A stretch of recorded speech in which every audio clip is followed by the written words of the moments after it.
everybody. I'm very excited and happy to moderate and welcome to TiEcon a very exciting panel. So this is Consul Generals of many countries, and it's a very diverse group of countries from different regions of the world. And we're going to cover a lot of interesting things, in terms of how the government uses the technology services, what it makes to build a successful and welcoming country for international technology to come to this market. So with that said, I want to welcome the panelists here. So I have the Consul General of India, Mr. Ashok, Consul General of Mexico, Mr. Gonzalez, Consul General of Philippines, Mr. Bensurto, Consul General of United Arab Emirates, Mr. Abdullah, and Consul General of Nove Gilda. So I'll just like to open up and let my panelists introduce themselves, introduce their countries and focus on their roles as it applies to technology and business innovation and cooperations with the United States and with other countries. Mr. Ashok, maybe you'll start. Mm-hmm.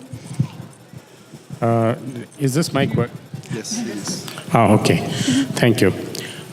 I'm from India, and it's considerable privilege and pleasure to be here at TiEcon, which is an institution which has been started by my people. The government of India has a lot of thrust towards technology, and in the last 3 years in particular has made a lot of emphasis towards moving in the direction of introducing technology for bettering the lives of the people. We've always had something in the nature of technology. I mean, we've had electronic voting, as I was reminded recently, for several years. And I don't even remember how many years we've had it. And it's been a tremendous success in a nation of 1.3 billion people to have electronic voting, with the largest electorate in the world. The other technologies which I am emphasizing at this point of time is what has emerged over the last 3 years in terms of government policy for facilitating technology towards increasing livelihood, increasing manufacturing in India, because we have approximately 12 million people coming onto the job market every year. We need to have double-digit growth if we are to see tangible change in the lives of the people within our own lifetimes.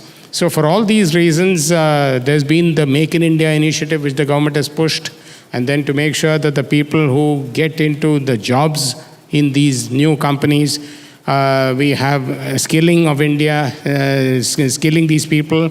Then we have also to make sure that we are attractive to foreign investors and to investors from India and elsewhere, because the Make in India initiative is both for Indian investors and for foreign investors.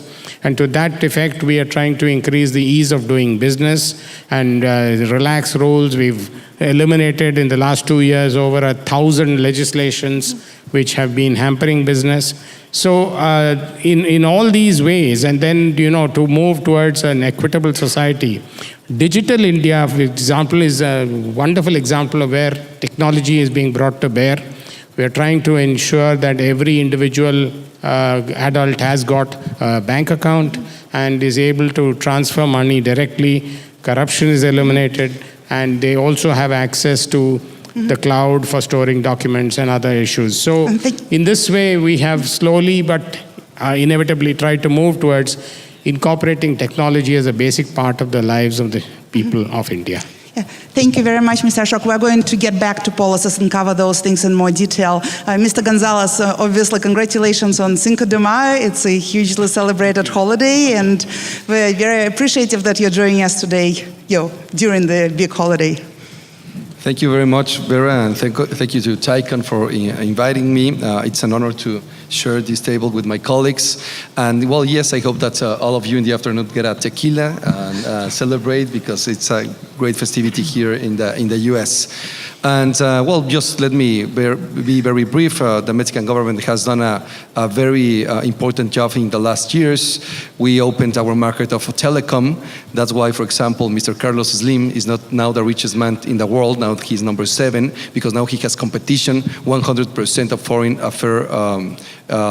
investments in telecom can be done now. AT&T is doing that big competition there now. We made a huge effort to have connectivity, more than 250,000 points, public points connected to the internet. And for the first time, we have an chief innovation officer that depends from the Mexican president. So these are some of the things that we have done in this administration, and I'll get into more details later. Thank you. Sounds good. Mr. Bensurto?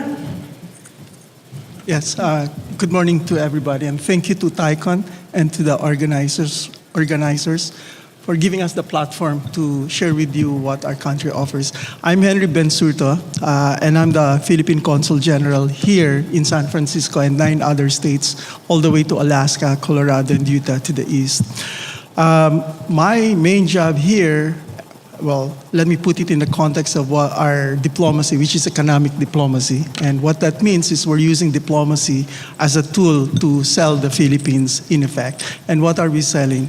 Essentially, what we're selling is our economy, the possibilities and the opportunities in the context of what Silicon Valley also offers. We look at it from the context of what Silicon Valley could offer and what the Philippines could offer. And at the very middle, or at the very heart of this, is the concept of technology. Technology, because the Philippines is going into digital transformation. And perhaps at a later point, I will try to amplify this, but this is what we're trying to do. Thank you. Thank you. Mr. Abdullah, would love to hear your perspective and introduction. Well, thank you very much for TiEcon for having me here. It's both an honor, and I'm stationed out of Los Angeles, so every time I have a chance to come to Silicon Valley is welcomed. And here at one of the largest entrepreneurship conferences, I'm really honored. The UAE, of course, have paid a lot of attention to innovation maybe a decade ago by introducing the government portal into e-government. And today we are ranked number 8 by the United Nations in e-government services. And that's quite an achievement, I think. 2015 was the year of innovation in the UAE, where we focused in so many areas, from renewable energy, transport, to education, health, technology, water, so many areas. And I'm sure you've heard about taxi drones, which will be implemented this summer.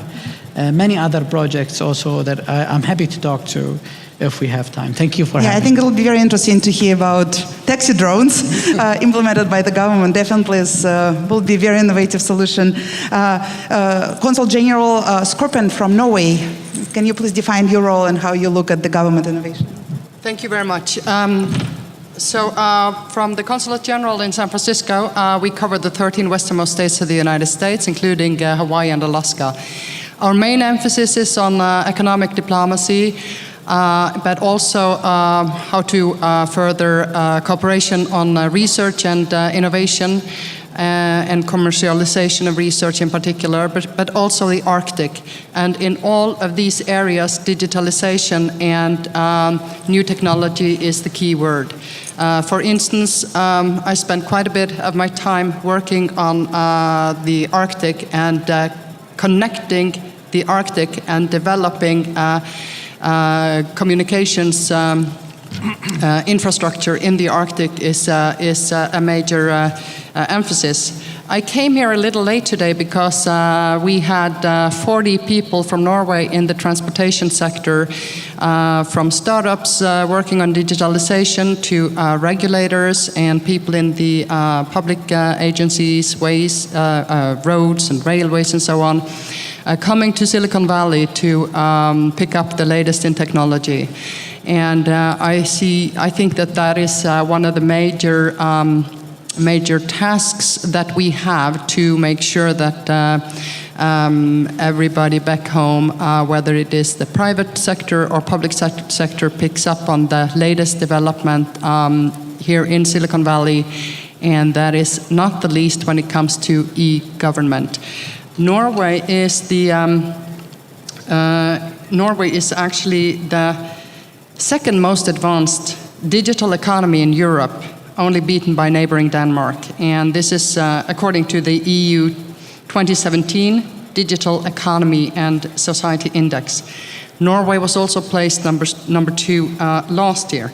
Digitalization is a top priority for the Norwegian government, and we have come quite far, and I'm looking forward to share this, some of the advances with you as we go along. Thank you. Great, thank you for the introductions.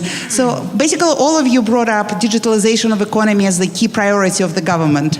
So just to put you on the spot a little bit right away, so how the governments itself in your countries actually use the technology services. So I understand there is a lot of initiatives practically in all the countries how to foster innovation technology at the startups, have investment funds, but our panel is GovTech, and this is about consuming technology by the governments. I don't know if anybody can volunteer to be first and talk about how the government's actually using the technology innovative products produced by the technology companies in your country, or the technology that's imported from overseas. Well, just to give you some examples of what we are doing, I'll tell you about my job at this moment and the former jobs that I have had in the Mexican government.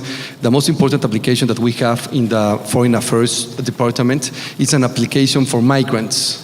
So now we're promoting that very much. So it's called Mi Consul Mex, my consulates. So our migrants here in the US, that you can imagine, we have 12 million Mexicans born in Mexico living here in the US, can use that to have a lot of information of the services that we're providing and many other things. So that's one. In my former job, I used to be the Deputy General Attorney for Environmental Crimes. And we had an application that you could take a photograph. If you could see someone committing an environmental crime anywhere, maybe illegal fishing or selling protected species, you could take a photograph and the GPS will send us the exact points, and we could see in real time what they were doing and where, and we could act immediately. And before that, I worked at the Department of Transportation in Mexico. The secretary has in his phone an application that he sees the map of Mexico, he sees the states, he pushes one state, and he can see all the places where we are having constructions. So he hits one of the spots over there, and it opens a window where he can see in real time the construction moving on and a lot of data about it. If we are paying, if they are on time or not, and things like that. So I do think that there are a lot of opportunities to solve a lot of things regarding with government problems. Just some examples. And is it usually developed within the government, or you also have the good practice of working with the technology companies? Technology companies. So it's not actually, you don't keep those people on the budget, it's actually you're outsourcing and providing jobs in the economy this way. Exactly. Now what a lot of subnational governments in Mexico are doing is they do have Office of Innovation, but they hire experts to develop these kind of applications. Yes. Let me answer your question this way by giving the macro picture and how that relates in terms of what we're trying to do and how technology plays a role. Essentially, I just want to emphasize at the outset that in the Philippines, in terms of the economic environment, we don't have the Filipino first policy. What that means is that we are a very liberal market that's open to competition, and we're willing to engage in the market. That said, the trajectory of our economy is driven by technology and ICT.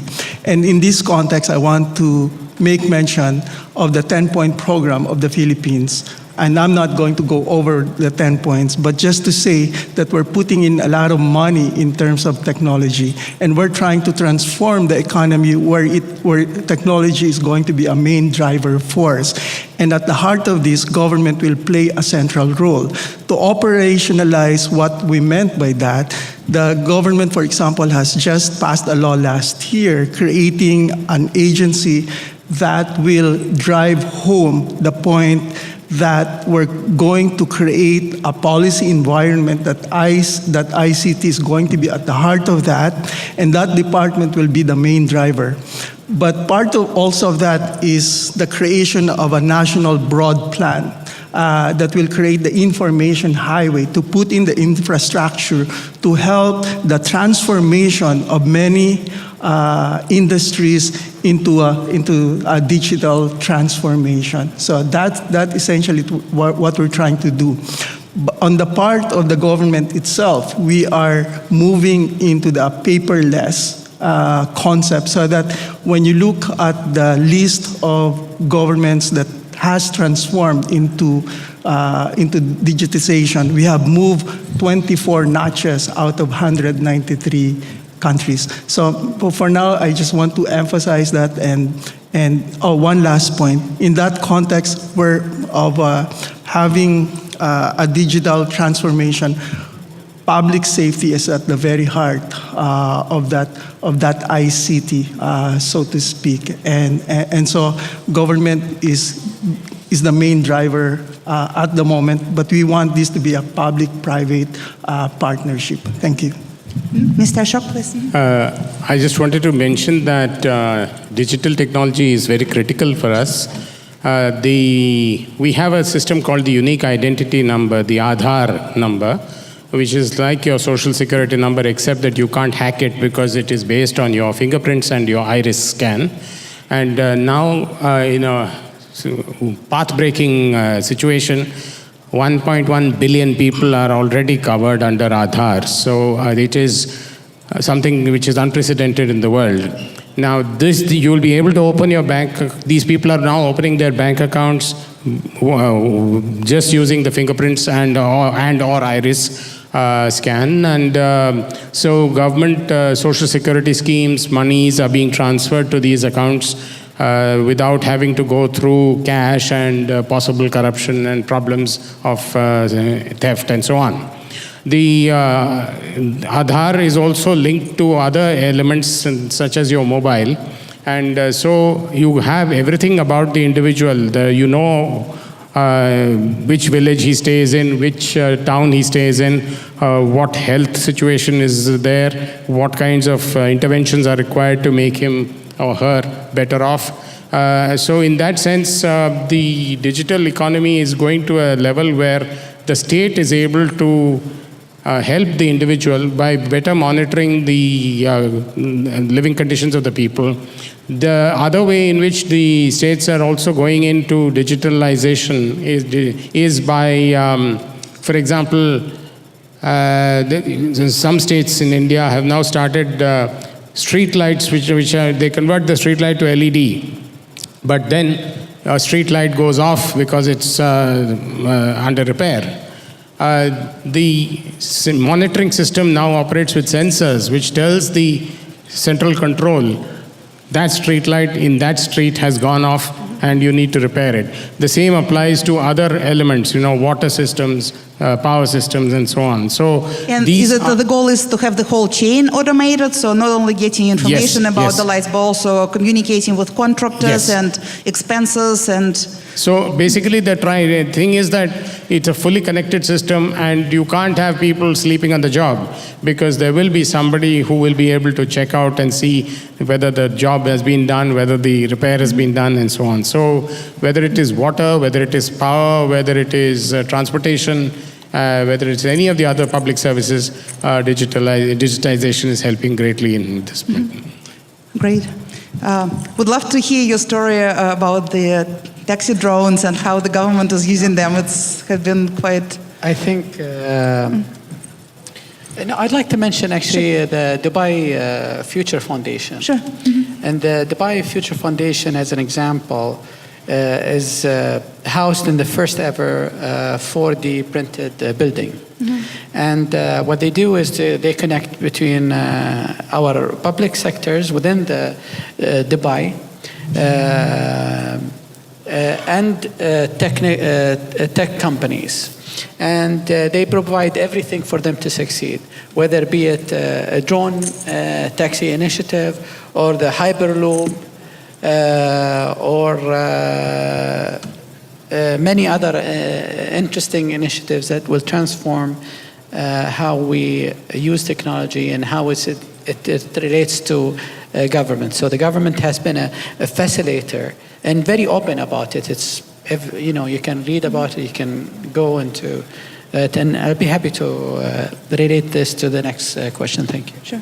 One of the things that characterizes, I think, the Norwegian society is that they have been very quick to adopt new technology and place very high trust in digital services such as e-government and online payment services. We have also a very well-developed infrastructure that makes it possible for most of the population, including small and medium-sized enterprises, to participate in the digital transformation. And as a small and open economy, development is very much ICT-driven. We are now in the process of trying to wean ourselves from the dependency of being an oil and gas producer to enter greener economy and digitalization, and ICT is definitely sort of at the heart of that.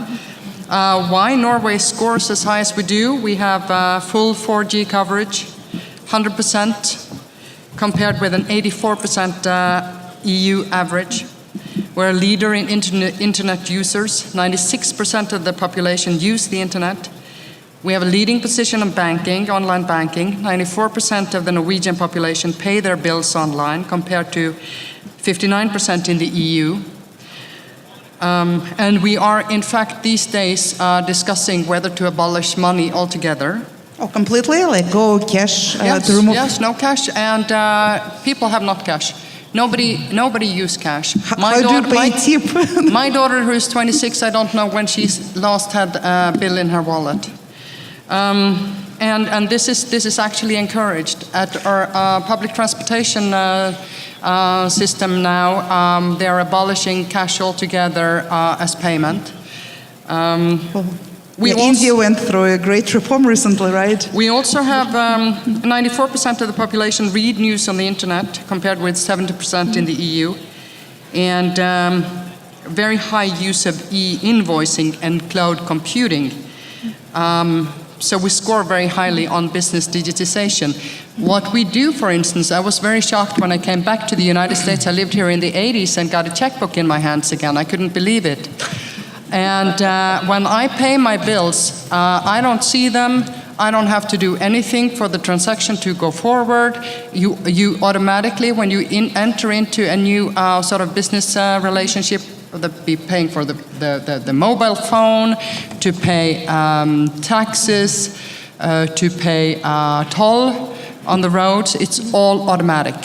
You can choose to see the bill if you like, or you can just choose to have it automatically paid. The question is, can it be implemented for the government? I know for consumers it's very easy to do this. For the government, usually there is at least 5-6 steps of bureaucracy. I would say that these are systems that are developed in cooperation with the government, and we have. Our largest telecommunication company, for instance, is partly state-owned. Our largest oil and gas company is partly state-owned. So we have, I would say that a lot of the innovation in this field is driven by a partnership of government, private companies, and research and development institutions. We have paperless, we are approaching the paperless society in government. I don't ever get a letter. I don't get letters in Norway. Maybe somebody sends me a postcard from Hawaii or something, but that's one piece of mail I would get. We never get anything in an envelope anymore. Everything is digitalized, and I get very confused when I get the question when I'm going to pay with my credit card when I order something here. What is your billing address? And I don't know what my billing address is. I'm posted to San Francisco. I have an address with the Foreign Ministry, one back home in Norway, and I'm trying to figure out which billing address is associated with this card, and I can never remember. Good. Tax, may I just manage, you asked for government services. We don't see our tax forms unless we have something that we want to change in it. It's all automatic. Health records are digitalized, so doctors can pull out your health record. But I would have to say that this is due to one feature that is characteristic of the Nordic countries, and that is the very high trust. So this is what Fukuyama calls high trust societies. Denmark is the #1 in digitalization. It is because you have this very high level of trust between government and the population that I think this is possible. And we score lowest on corruption, highest on transparency, highest on democracy. And these are all interlinked features, I think. Thank you. I just wanted to add one small point. Absolutely. That the existence of, in addition to the identity, the existence of 1 billion mobiles and 250 million smart mobiles, and everyone who has an ordinary mobile wants to upgrade to a smart mobile. This has made a huge impact with internet now becoming ubiquitous because they're trying to get it in every village, every town, everywhere. Fiber optic connectivity is also there, but there's also the leapfrogging by going in for mobile connectivity. And therefore, we are doing many of the things which our Norwegian colleague has mentioned about e-governance, e-office, e-commerce, e-post, e-police. And also, we are trying to use the mobile to send people warnings about potential floods or cyclones or natural disasters and so on, so that they will be able to move out of danger zones quickly. So in that sense, there has been a lot of movement by the government as well as by the people in using these technologies, and we are also going towards a paperless economy. In fact, there was a great deal of criticism hurled at us over the demonetization. The ultimate goal was to go in for, as far as possible, a cashless society. And I'm happy to mention to my Norwegian friend that 10 years ago, when the Prime Minister of Norway visited India, we took him to Bangalore and we asked him whether he wanted to see his tax records, and he said, "You're shocked." When you're looking at opportunities, you also want to see what the trajectory is, what the policy environment is, and whether or not the market is saturated. Then you have an idea what exactly are the opportunities. What I'm saying in the context of the Philippines is the trajectory is towards digitization. The trajectory also is that the government is going to take a very active role so that cities will be transformed and will be digitally connected. And at the very heart of this digital connection is the aspect of public security. And when you are talking of mobile phone users, we have a population of about 100 million, but the mobile users are about 116, and they continue to grow at the rate of 4%. What that means, therefore, is how can you use, as mentioned by my friend Ashok, how can you use those mobile phones in the context of public security, in terms of public management, connecting it with security, and using technology as a way of doing this. For example, a mobile user, and this has also something to do with the culture. Let me give a very specific example in terms of traffic. Part of solving the traffic in the Philippines is not the question only of infrastructure. It also talks about culture, about people following traffic regulations. And in this context, the mobile users and the citizenry are encouraged to participate in this context. And we are very grateful that the citizens are participating in the development of applications and softwares that could be used to sort of generate that movement of changing the mindset and the culture. One particular example for is the application or the app Spatsmo, and we're very grateful that we have the developer of that software here. What essentially it does is, using your mobile phone, you can take a picture of whoever is not following the rule, and then you can click it and send it to the manager of the transportation, and then from there you'll see yourself in the digital world in a very bad way. But at the same time,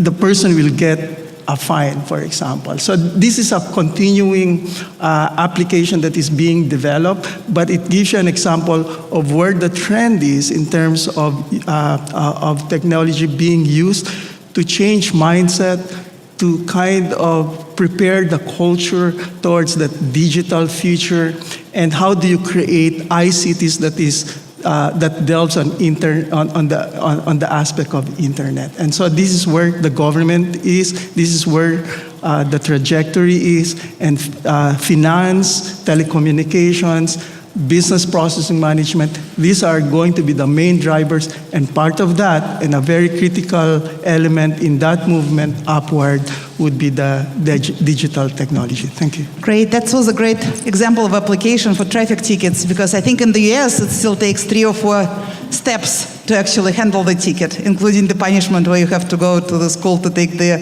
class. So with that, unfortunately, we have very little time for this panel, but I'm very grateful for your comments. I think it's a very interesting discussion, and I hope it will be continued, in the future as part of this roundtable, maybe with the invitation of other colleagues of yours from different countries. Thank you very much. Thank you. Thank you.